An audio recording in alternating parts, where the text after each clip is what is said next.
7월 16일 예배를 하나님 앞에 드리겠습니다.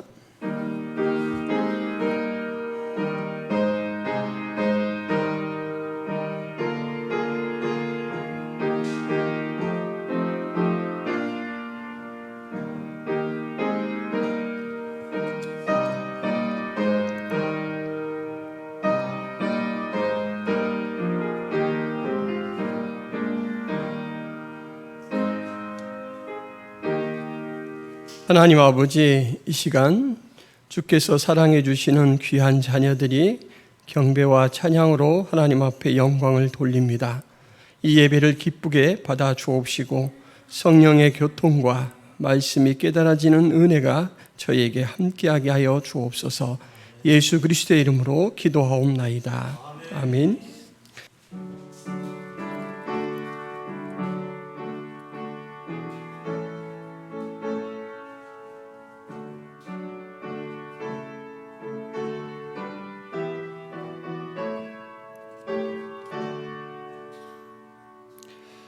하늘에 가득 찬 영광의 하나님, 온 땅에 충만한 존귀하신 하나님, 생명과 빛으로 지혜와 권능으로 언제나 우리를 지키시는 하나님,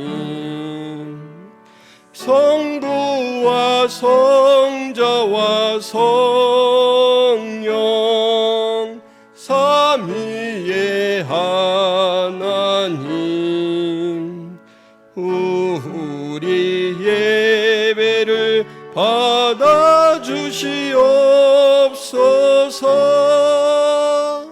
사랑이 넘치는 자비하신 하나님, 은혜가 풍성한 구원의 하나님, 참회의 심령에 평안을 주시옵고 죄악과 허물을 용서하여 주소서.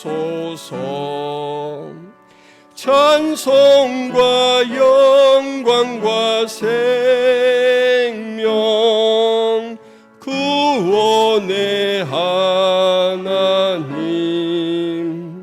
우리 예배를 받아주시옵소서.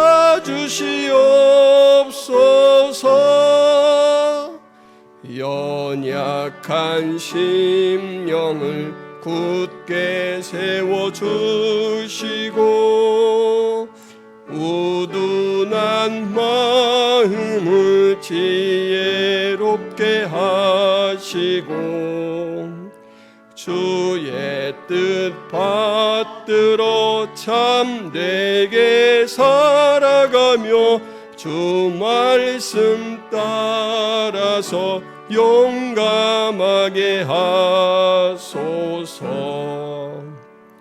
권능과 지혜와 사랑 은혜의 하나님, 우리 예배를 받아주시옵소서.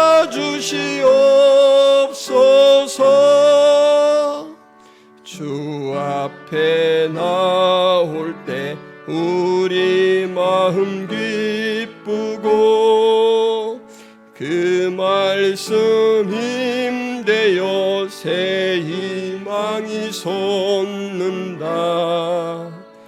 고난도 슬픔도 이기게 하시옵고 영원에 잇대어 살아가게 하소서. 우리의 자랑과 기쁨 생명의 하나님,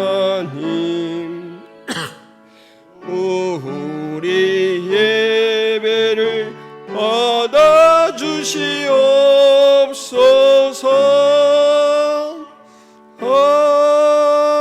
아멘. 내가 여호와를 항상 송축하며 내 입술로 항상 주를 찬양하리이다.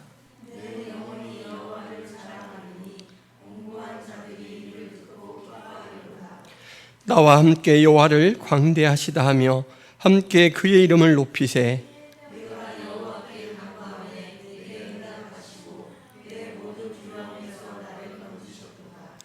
이 곤고한 자가 부르짖음에 여호와께서 들으시고 그의 모든 환난에서 구원하셨도다.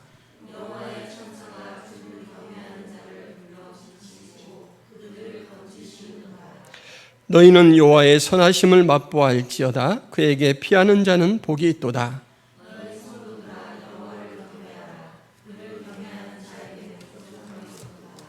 젊은 사자는 궁핍하여 줄일지라도 여호와를 찾는 자는 모든 좋은 것에 부족함이 없으리로다.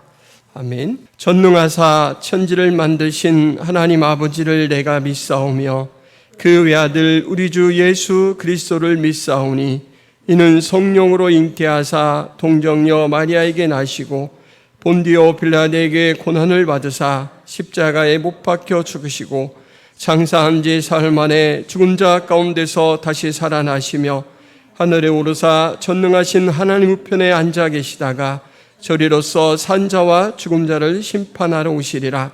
성령을 믿사오며 거룩한 공회와 성도가 서로 교통하는 것과 죄를 사하여 주시는 것과 몸이 다시 사는 것과 영원히 사는 것을 믿사옵나이다.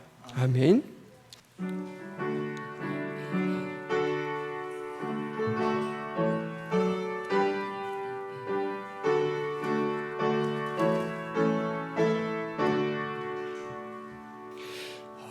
내 맘속에 참된 평화 있네. 주 예수가 주신 평화. 시험 닥쳐와도 흔들리지 않아. 귀하다 이 평안함. 주가 항상 계셔 내 맘속에.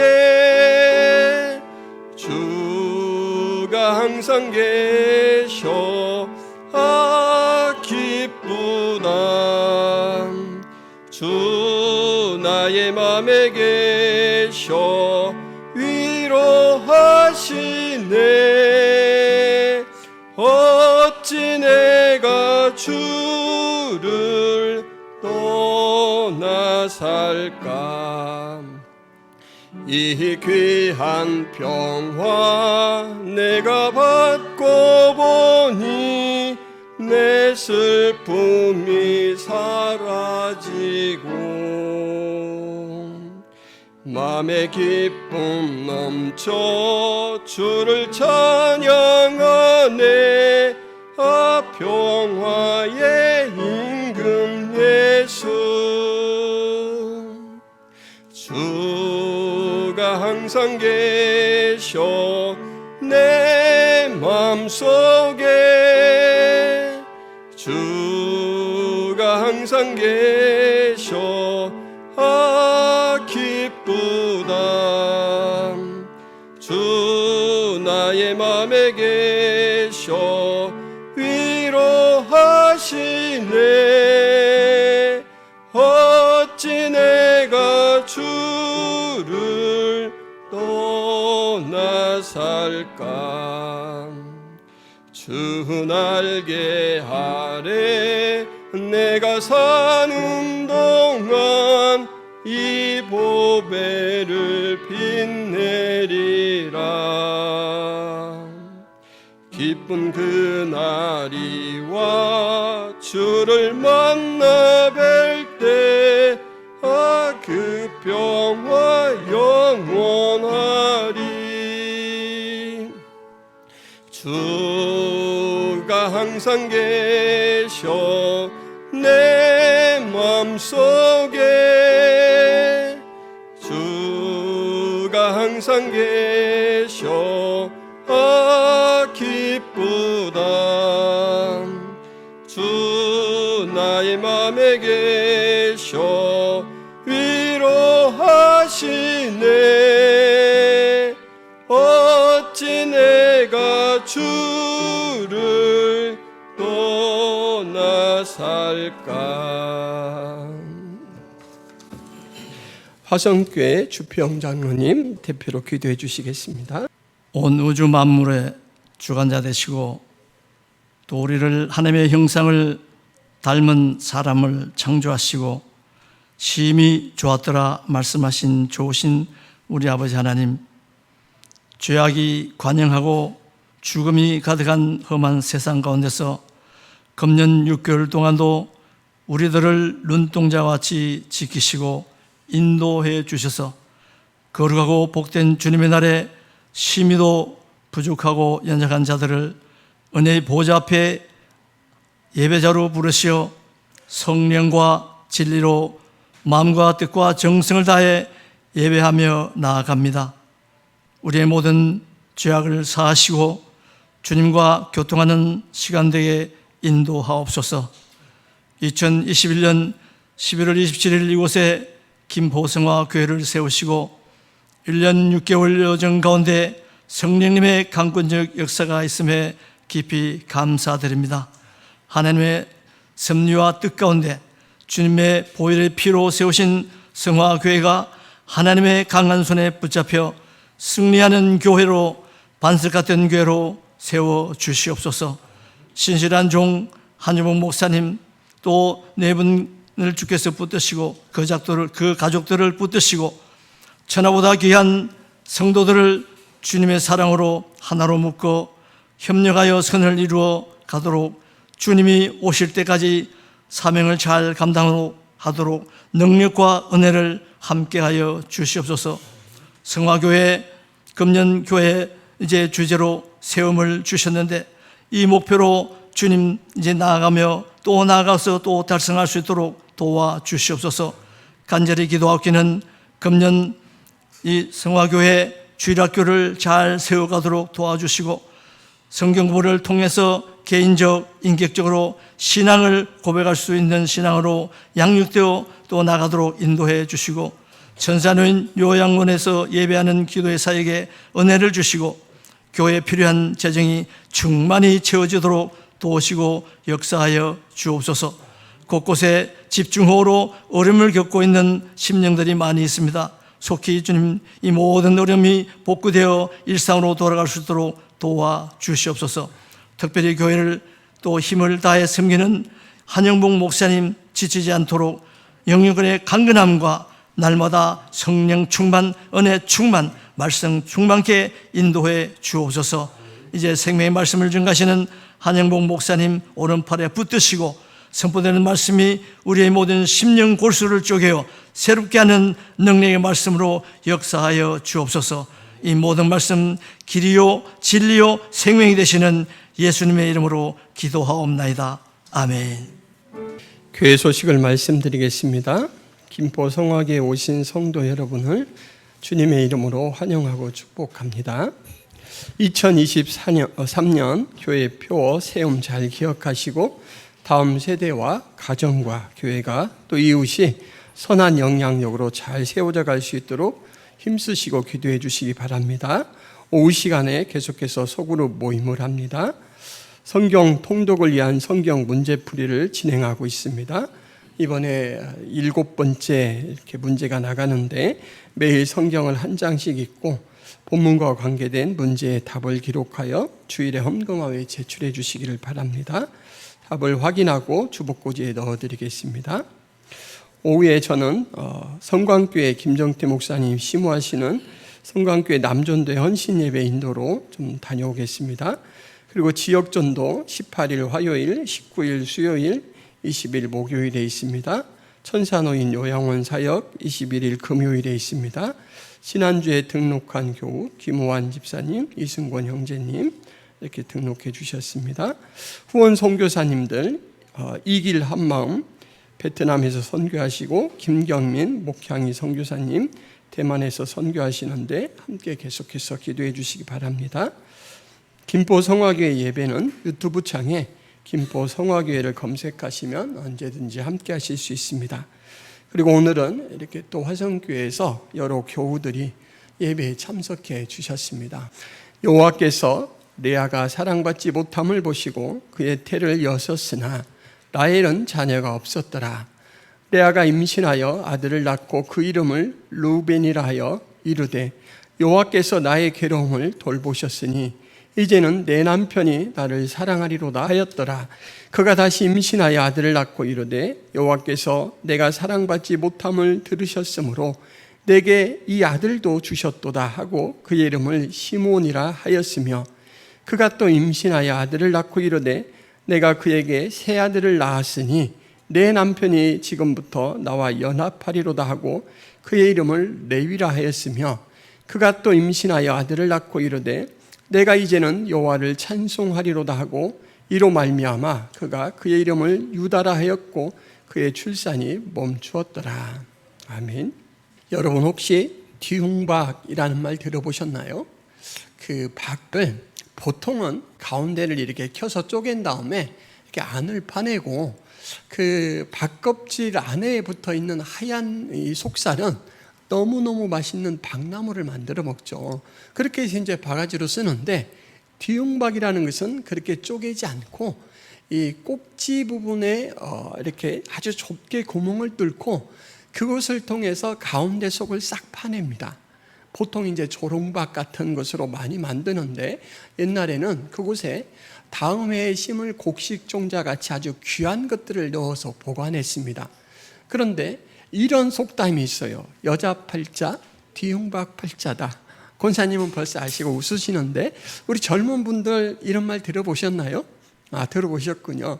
이 안에 무엇이 들어가냐에 따라서 처지가 달라진다라는 뜻으로 어떤 남자를 만나냐에 따라서 여자의 팔자는 달라진다 이런 뜻으로 이제 쓰는 말입니다.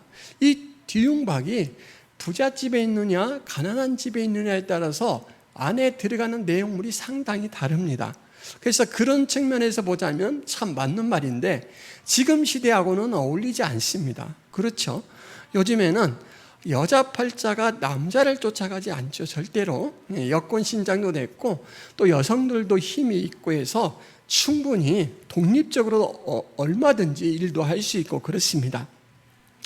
여하간 한쪽을 따라 치우치거나 그러지는 않지만 어떤 배우자를 만나느냐라는 것은 참 인생에서 매우 중요한 것 같습니다.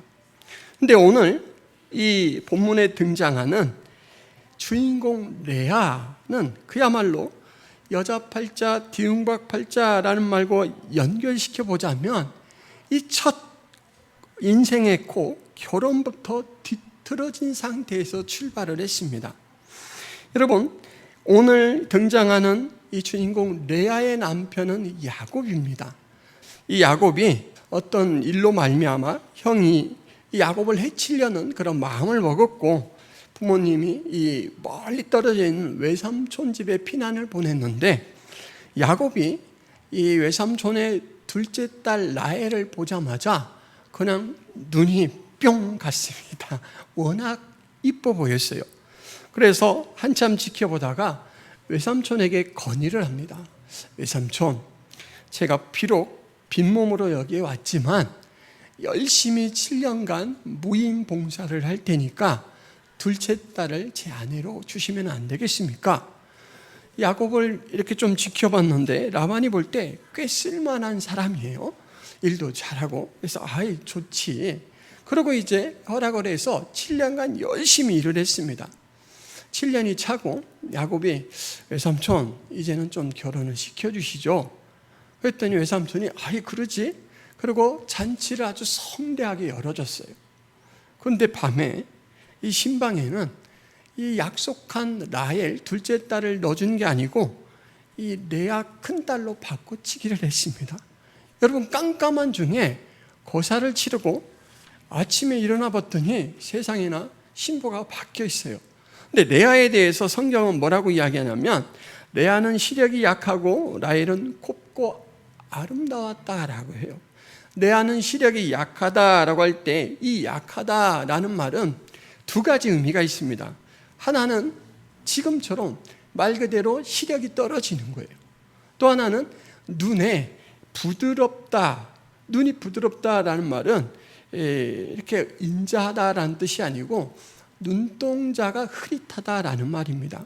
총기가 없어 보이는 그런 흐릿한 눈이에요. 여러분, 이 둘 중에 어느 것이라고 하더라도 여자로서의 매력은 상당히 떨어집니다. 그죠? 눈이 잘 안 보이면 매일 이렇게 찡그리고 봐야 되잖아요. 매일 찡그리고 보면 그 인상이 이제 굳어져요. 그래서 예뻐 보이지 않을 거예요. 그리고 또 눈에 총기가 없이 흐릿해 보이면 남자가 별 매력을 못 느끼죠. 그런데 이 라헬을 위해서 7년간 정말 죽으라고 봉사를 했는데 그만 이 7년의 봉사가 헛것이 되고 마른 거죠. 신방에 하룻밤을 보내고 났더니 라헬이 아니고 레아잖아요. 야곱이 흥분을 해서 외삼촌에게 쫓아갔습니다. 아니 외삼촌, 결혼처럼 이렇게 중차대한 일로 어떻게 저를 속이십니까? 그랬더니 외삼촌이 아이 흥분하지 말고 좀 들어보게. 우리 지방에서는 동생부터 언니를 두고 시집 보내지 않는다네. 그래서 언니를 먼저 보냈으니 7일간만 기다리게. 그러면 다시 라헬을 아내로 줄 테니까 그 이후에 7년을 더 봉사해 주면 어떻겠는가? 여러분, 야곱이 응할까요? 응하지 않을까요? 만약에 바꿔댔으면 야곱이 절대 응하지 않을 것입니다. 라헬을 얻고 레아를 줄 테니까 7년간 더 일하라 그러면 내가 좋아하는 사람은 라헬이잖아요. 아이 외삼촌 사양하겠습니다. 이제 장인이 되신 이 외삼촌에게 그렇게 말하겠죠. 이 라반이 아주 영악합니다. 그래서 누구부터 줘야 자신의 소원이 이루어질지를 아니까 밤에 이렇게 바꿔치기를 한 거예요. 여러분, 야곱이 이제 울며 겨자 먹기로 라헬을 위해서 다시 7년간 봉사를 시작했습니다. 그런데 레아는 아내가 되었으니까 당연히 함께 지내야 되겠죠. 그런데 야곱이 레아를 볼 때마다 기분이 좋을까요? 제가 생각할 때 야곱이 레아를 보면 두 가지가 겹쳐 보일 것 같아요. 그 짠돌이 같은, 그죠? 세상에 나를 속여먹은 외삼촌, 아주 그냥 속이 시커먼 그분의 그 욕심이 같이 보이는 거예요. 또 하나는 그 외삼촌한테 이용당해서 이제 평생 나에게는 사랑의 걸림돌이 될 것 같은 여인으로 보이는 거예요. 그래서 처음부터 레아는 가장 가까운 관계가 된 남편으로 하여금 미움과 괄시의 대상으로 출발을 했습니다. 여러분, 또 하나의 가장 가까운 관계는 친동생 라헬이에요. 라헬의 입장에서 레아를 볼 때는 어떨까요? 분명히 야곱이 나를 사랑하는 걸 알아요. 아무리 아버지가 권했더라도 그 마음을 안다면 언니가 좀 자꾸 고소하고 일이 이루어지지 않도록 거절했어야죠. 라헬은 그런 거죠. 라헬이 잔치까지 했으니까 사실은 자기가 결혼한 것과 같잖아요. 근데 밤에 언니에게 첫날밤 빼앗겼고 이제 7일간 지내는 동안 라헬은 계속 합방하는 언니와 남편을 지켜보는 거예요. 그러니 여러분, 사랑은 나눌 수 없는 것이다 라고 하지 않습니까? 이 라헬의 질투가 얼마나 극에 달할 것 같아요. 우리의 순수한 사랑에 불순물처럼 끼어든 언니를 나는 절대 용서 못해, 이렇게 속으로 다짐을 했을 수도 있습니다. 남편이 사랑한 사람은 분명 난데 언니에게 선수를 빼앗긴 것 도저히 참을 수가 없어. 언니 저도 욕심을 품고 있었던 게 분명해. 아니 나와 야곱 사이를 오르는 게 아니잖아. 그러면서 앞으로 내가 어떻게 하나 지켜보라지. 내가 오늘 당한 이 모욕감은 살며 몇 배로 갚아주고 말 테야. 이렇게 다짐을 했을 것 같아요. 여러분, 레아는 이렇게 처음부터 아주 축복을 받으면서 행복해야 될 이 결혼을 동생과는 애증의 관계로 출발을 했고 남편에게는 늘 부족한 사랑, 오히려 사랑보다는 미움과 괄시를 받는 시작점을 끄는 거예요. 레아는 그럼에도 불구하고 노골적으로 자신과 거리를 두는 남편을 오매불망 그리워합니다. 남편으로부터 냉대를 받는 여인의 마음이 어떠할까요? 제가 옛날에 바람을 피는 어떤 남편을 둔 여인의 이야기를 들은 적이 있어요. 근데 이 남편이 이 아주 대기업의 임원인데 평소에 되게 착하고 좋은 사람이었대요. 그래서 바람은 피우면서도 여전히 아내도 끔찍히 사랑합니다. 그래서 아내에게 사랑한다 사랑한다 표현을 하면서 여보 미안해 미안해 하면서 아내가 쓸 수 있도록 카드를 하나 건네면서 얼마든지 쓰라고. 그렇게 해서 이 아내는 친구들하고 모임이 있으면 가서 밥도 자기가 사고 차도 자기가 사고 선물도 막 사서 나눠줄 수 있어요. 여러분, 이 아내가 행복할까요? 남편이 거의 백지수표처럼 건넨 이 카드 때문에 행복할까요? 아내는 아무것도 없어도 남편 사랑만 있으면 행복하죠. 반대로 모든 걸 가지더라도 남편의 사랑에 결핍이 오면 아내는 불행해집니다. 우울증이 찾아와죠. 그런데 지금 레아가 그런 상황이에요. 가슴에 아주 차가운 돌덩이를 항상 담고 사는 것처럼 아리고 아픕니다. 그래서 오매불망 남편이 오늘은 좀 나를 달리 대할까? 이렇게 기대감을 가지고 늘 남편 주위에서 기웃 얼쩡해요.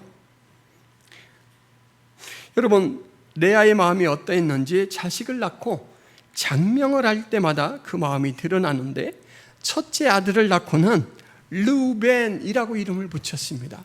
르우벤이란 말은 보라 아들이라 라는 뜻이에요. 대면대면한 남편이 이제는 내가 자신을 쏙 빼닮은 아들을 낳아줬으니까 아이고 이제는 좀 달라지겠지. 그 기대감 때문에 보라 아들이라 이렇게 한 거예요. 자기의 기대를 담은 말이에요. 그리고 그에 대한 사설을 뭐라고 이야기했냐면 여호와께서 나의 괴로움을 돌보셨으니 이제는 내 남편이 나를 사랑하리로다. 괴로웠다라는 것을 고백하고 있죠. 그리고 내 괴로움을 여호와께서 돌보셨다. 이게 하나님을 향한 믿음의 고백이고 내 남편이 나를 사랑하리로다. 이게 이제 관계 개선에 대한 기대입니다. 그런데 비슷해요. 남편은 둘째를 낳았습니다. 둘째 이름은 시므온입니다. 시므온은 들으심이란 뜻이에요. 들음. 첫째 아들을 낳고 기대를 품었는데 남편이 생각만큼 이 마음이 돌아서지 않으니까 기도를 열심히 했던 것 같아요.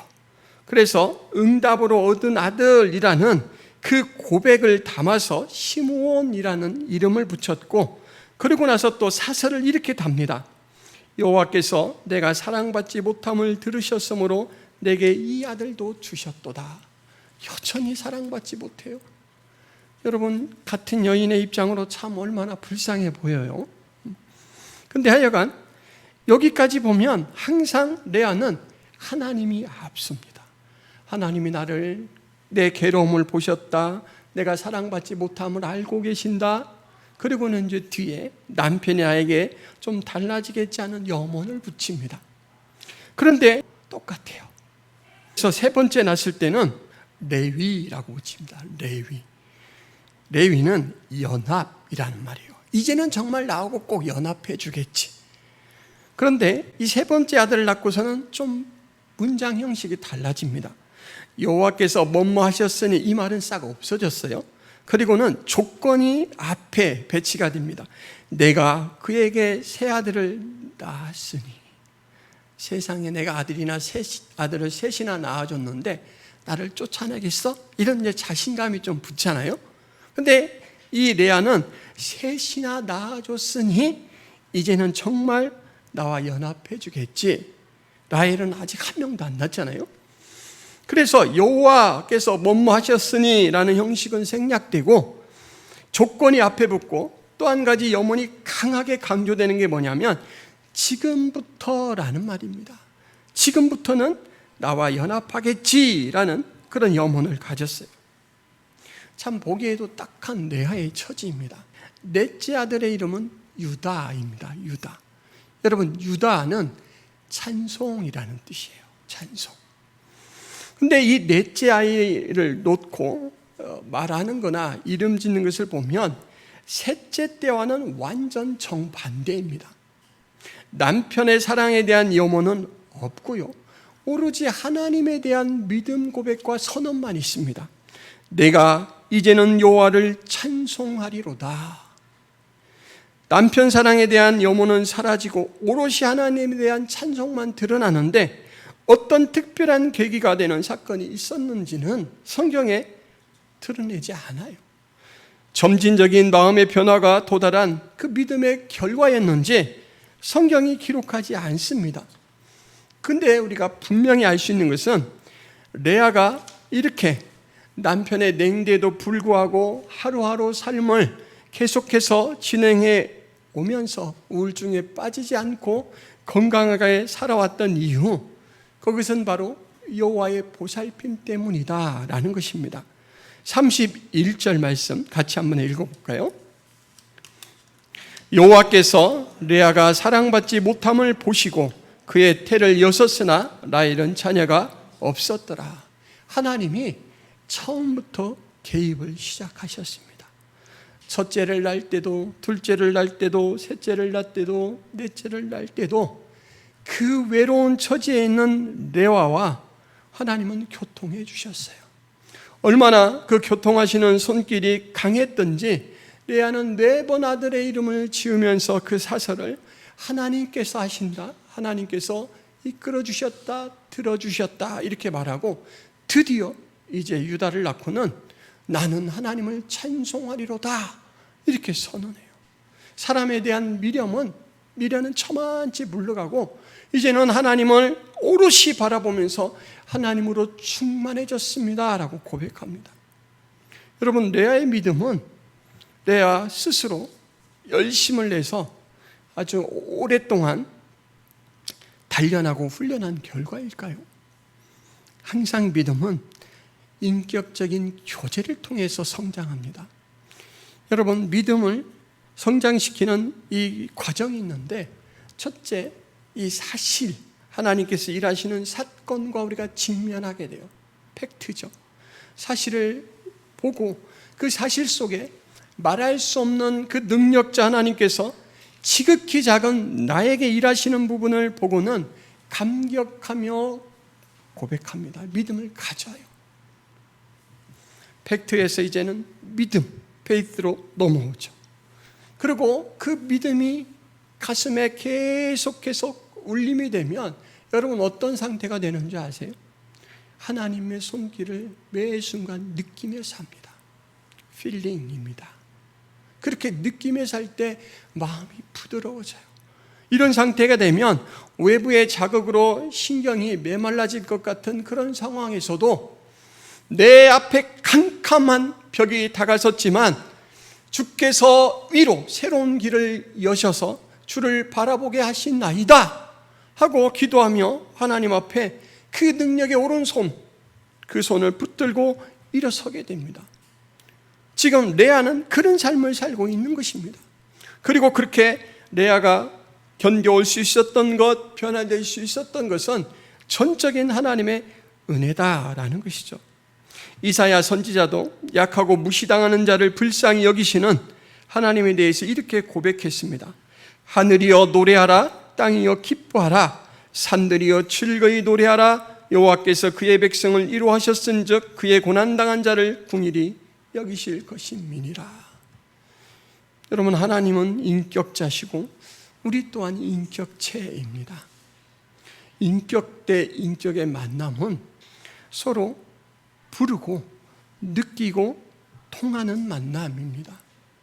그렇게 여러분들이 하나님과 개인적으로 연결됐다라는 것을 느끼는 순간 여러분들의 믿음에는 스파크가 일어나고 그때부터 여러분들의 믿음을 성장시킬 수 있는 그런 능력이 발휘되게 되죠. 예수님께서도 공고한 자의 짐을 대신 지시는 하나님의 은혜에 대하여 말씀하셨습니다. 마태복음 11장 28절에 수고하고 무거운 짐진 자들아 다 내게로 오라, 내가 너희를 쉬게 하리라. 세상은 불완전합니다. 세상은 하나님의 은혜의 섭리가 없이는 유지될 수 없을 정도로 망가지고 그래서 불완전합니다.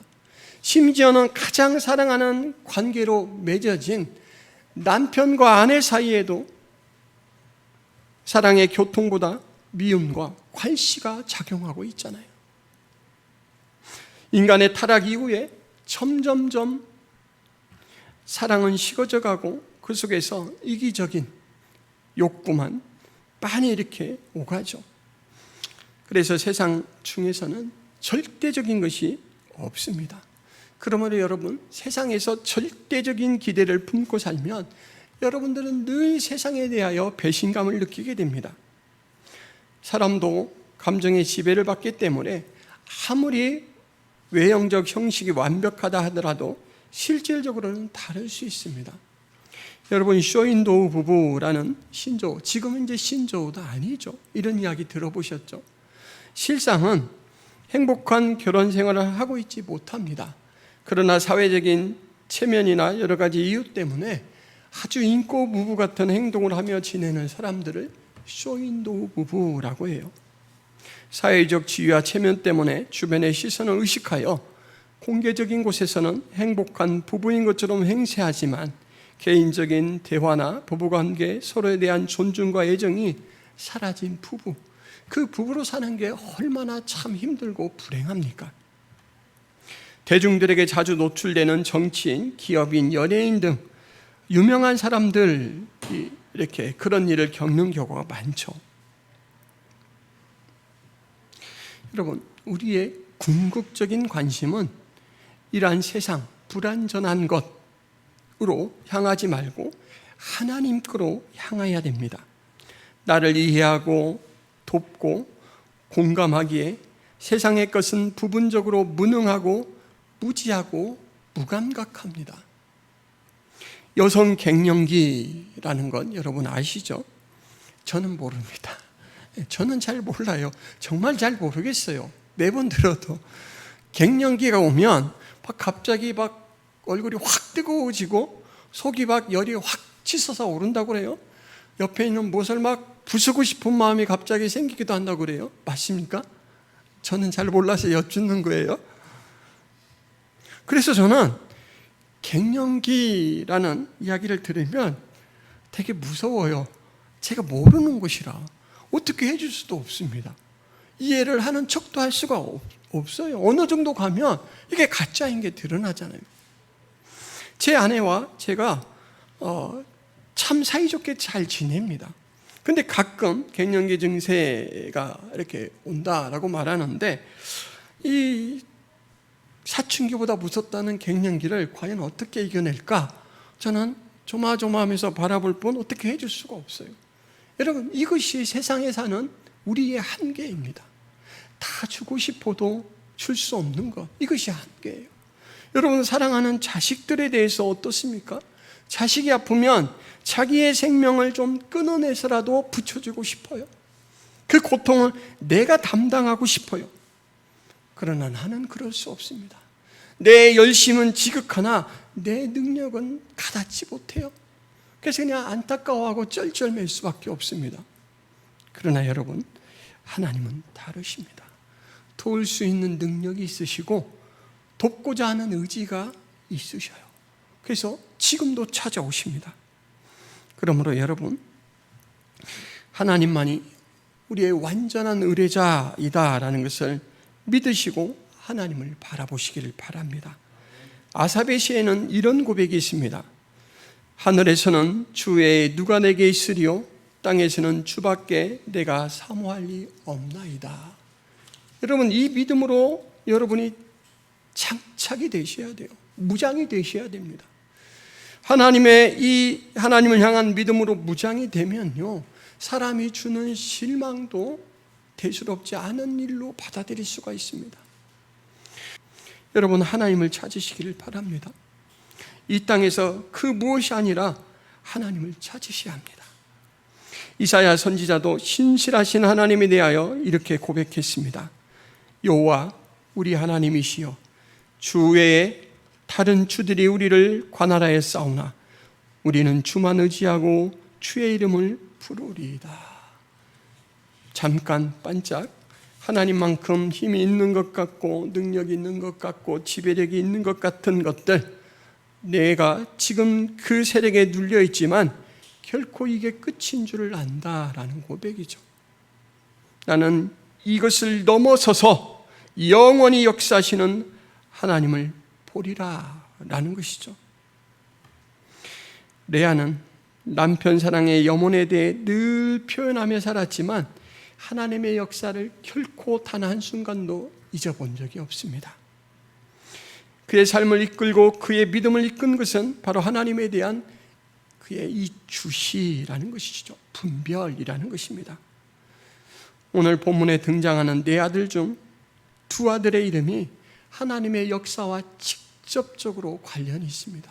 둘째 아들 시므온, 들음, 기도의 응답이라는 것을 그 안에 장착을 시켰고, 네 번째 아들 유다, 찬송, 하나님, 제가 하나님의 그 선한 도움의 손길을 경험하며 이제야말로 하나님을 온전히 찬송하고 내 문제를 온전히 하나님 앞에 맡길 그런 정도가 되었습니다 라고 유다라고 이름을 지었어요.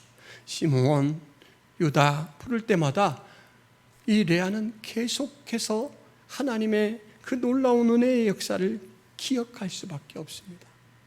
여러분, 하나님께 내 모든 것을 맡기려면 아까 말씀드렸듯이 사실과 믿음과 믿음이 작용해야 되는데, 이것은 저절로 되는 부분도 있지만 하나님께서 도와주시는 부분도 있지만 또 우리 편에서 그것을 적극적으로 소원하며 그 은혜가 우리 안에 오랫동안 머물도록 또 이렇게 방법들을 쓸 수도 있습니다.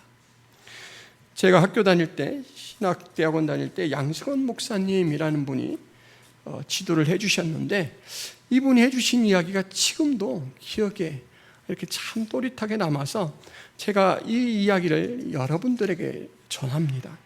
이분 가정에는 송구영신 예배 후에 온 가족이 모여서 하는 독특한 의식이 하나 있습니다.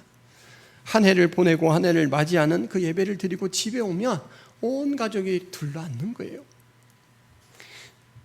그리고는 집에 괴짝 하나가 있는데 그 괴짝을 들여다가 방 가운데 이렇게 막 쏟는 거예요.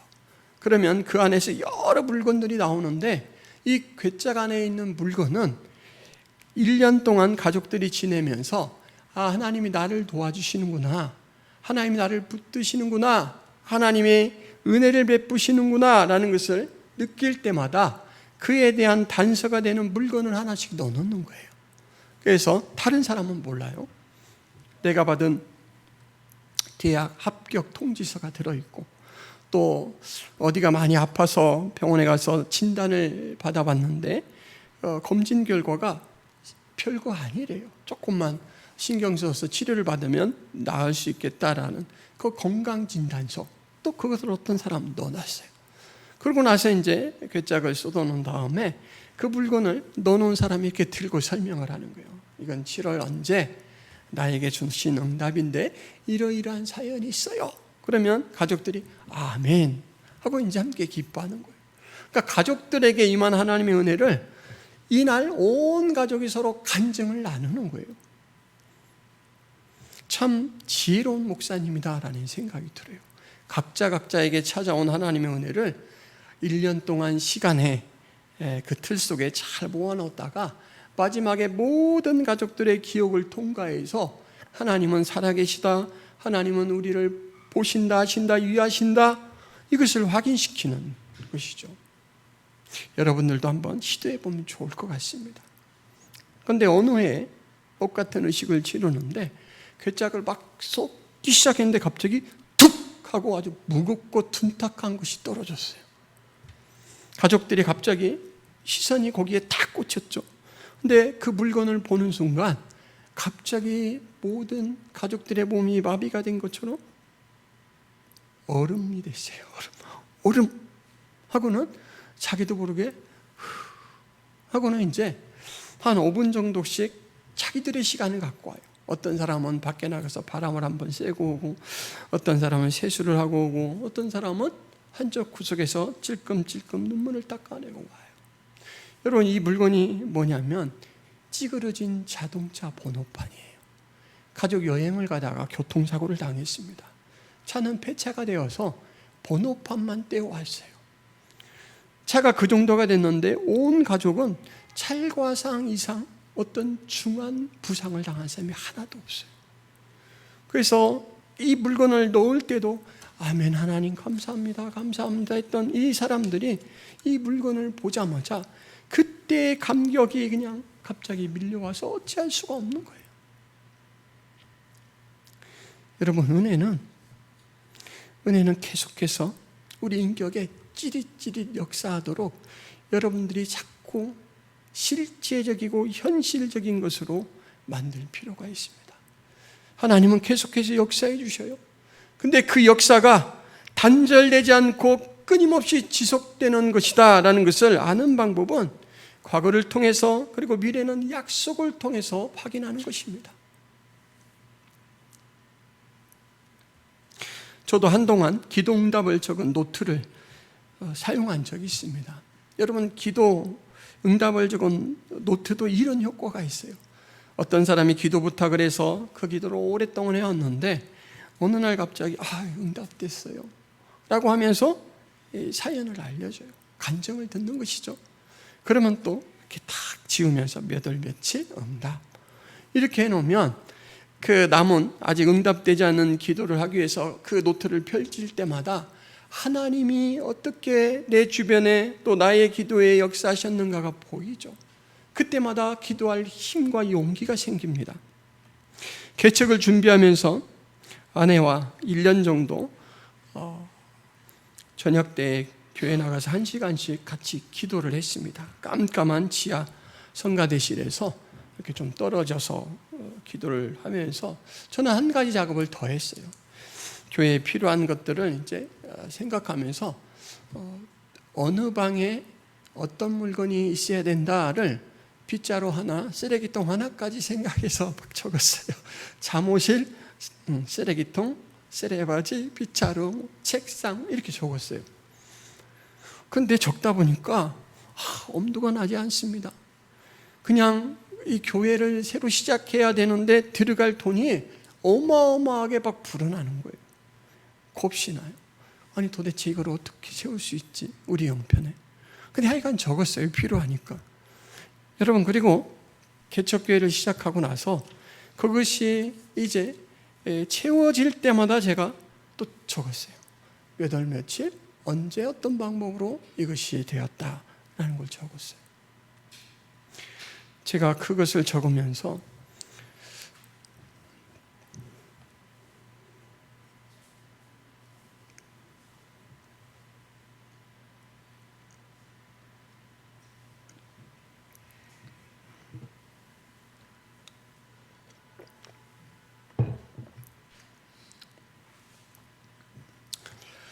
김포 성화교회의 주인이 하나님이신 것을 철저하게 믿게 되었습니다. 교회를 세워가시는 분이 하나님인 것을 믿게 되었습니다. 아내의 표현을 빌리자면 하나님이 앞서가시는 발걸음을 저희가 그 속도를 쫓아가지 못할 정도로 하나님께서 일하셨어요. 하나가 채워지고 또 다음 것이 필요하게 되면 우리는 기도했을 뿐인데 다른 누군가가 전화를 하셔서 그걸 제가 좀 하고 싶습니다 라고 연락을 해오셨고, 돈이 필요할 때 돈이 마련되고, 이렇게 해서 한 걸음 한 걸음 하나님께서 분명히 인도하신다라는 것을 저희들이 참 이 개척 준비를 하면서 목도하게 되었습니다. 그래서 여러분, 저는 사람들이 개척교회 힘드시죠? 이렇게 이야기할 때마다 정말 솔직한 마음으로 아니요, 재미있습니다 이렇게 이야기를 해요. 그런데 믿지 못하시고 힘든 거 알아요. 그래요. 여러분, 그 힘든 부분까지도 재미있습니다. 왜냐하면 하나님이 동행하시거든요. 그리고 교회를 하나님께서 끝까지 이끌어 가실 것을 믿게 되기 때문에 저는 기쁩니다. 여러분, 은혜를 그냥 흘려보내지 않도록 그 은혜를 여러분 다시금 기억할 수 있는 장치를 마련해 보시기를 바랍니다. 이스라엘 백성들은 항상 출애굽 역사를 통해서 하나님이 자신들의 삶에 어떻게 개입하셨는가라는 것을 확인하고 다시금 힘을 얻었습니다. 출애굽 역사를 통하여 사건을 보고 하나님의 역사를 믿고 하나님의 숨결을 느끼고 다시금 포로 시기 가운데서도 주여 주의 약속이 성취될 줄 믿습니다 라고 그렇게 다시금 일어설 수 있었습니다. 말씀을 마무리합니다. 여러분, 레아는 어떻게 보면 인간적으로 보자면 참 불쌍하기 그지없는 그런 여인이었습니다.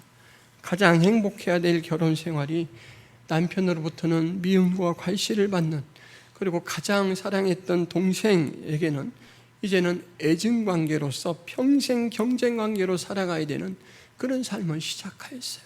그런데 그가 그것으로 전부다라고 여기지 않고 하나님께서 나를 아시고 하나님께서 내 생활에 개입하신다라는 그 믿음 때문에 좌절하지 않고 한 걸음 한 걸음 진행했습니다. 그리고 넷째 아들 유다를 낳았을 때는 하나님, 인간이 아니라 하나님이 나의 의지의 대상입니다 라고 온전히 고백할 수가 있었죠. 여러분, 우리의 삶에도 하나님은 똑같이 역사하십니다. 레아를 주시하고 바라보셨던 것처럼 우리를 측은하게 여기시고 하나님은 우리의 필요에 맞게 일하셔요. 그리고 그 과정에 하나님을 아시게끔 역사하시고 그 일로 하나님 앞에 찬송하며 나오기를 기다리고 계십니다. 여러분, 은혜가 여러분들을 주장하시기를 바랍니다. 여러분, 내 삶을 하나님께서 은혜로 붙들고 계심을 지금도 믿으시기를 바랍니다. 그 은혜 역사 속에 살아가시기를 바랍니다. 기도하겠습니다. 하나님 아버지의 불쌍한 레아를 우리 하나님은 궁일이 여겨 주셔서 그의 태를 여시고 하나님이 레아를 어떻게 돌보신가를 생생하게 느끼고 알도록 역사해 주셨습니다. 오늘날 우리에게도 그렇게 일하시는 하나님을 저희들이 압니다. 세상에 썩어지고 변하는 것, 무능한 것들에 절대적인 기대를 품고 살다가 좌절하지 말게 하여 주옵소서. 그것들 넘어 궁극적으로 일하시고 우리의 의지가 되시는 하나님을 바라보며 매 순간 믿음으로 살아갈 수 있도록 저희를 붙들어 주옵소서. 하나님, 그 믿음으로 우리에게 주어진 이 역사 현실에서 우리가 당면한 과업들도 잘 성취하게 하시고 우리와 만나는 사람들과의 관계도 은혜롭게 풀어갈 수 있도록 도와주옵소서. 예수 그리스도의 이름으로 기도하옵나이다. 아멘.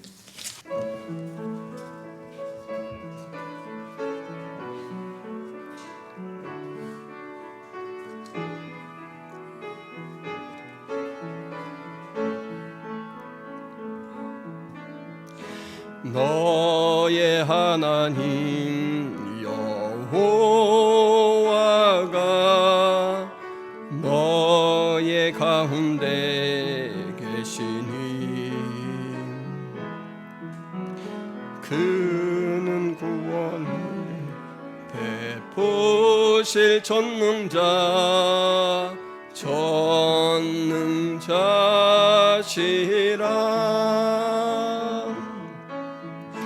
그가 너로 인하여 기쁨을 이기지 못하시며 너를 잠잠히 사랑하시며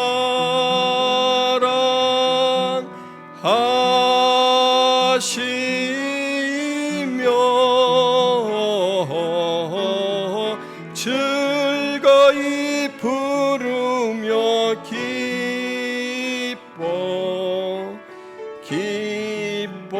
기뻐하시리라. 즐거이 부르며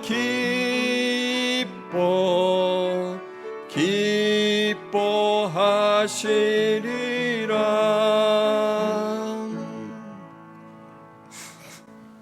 하나님 아버지, 예배하러 주 앞에 나오며 마음과 시간뿐만 아니라 헌금을 준비하여 우리의 생명이 주께 달렸고 우리의 삶이 주의 인도하심 가운데 있나이다 고백하는 성도들, 우리 하나님께서 그 마음과 손길을 기쁘게 받아 주옵소서.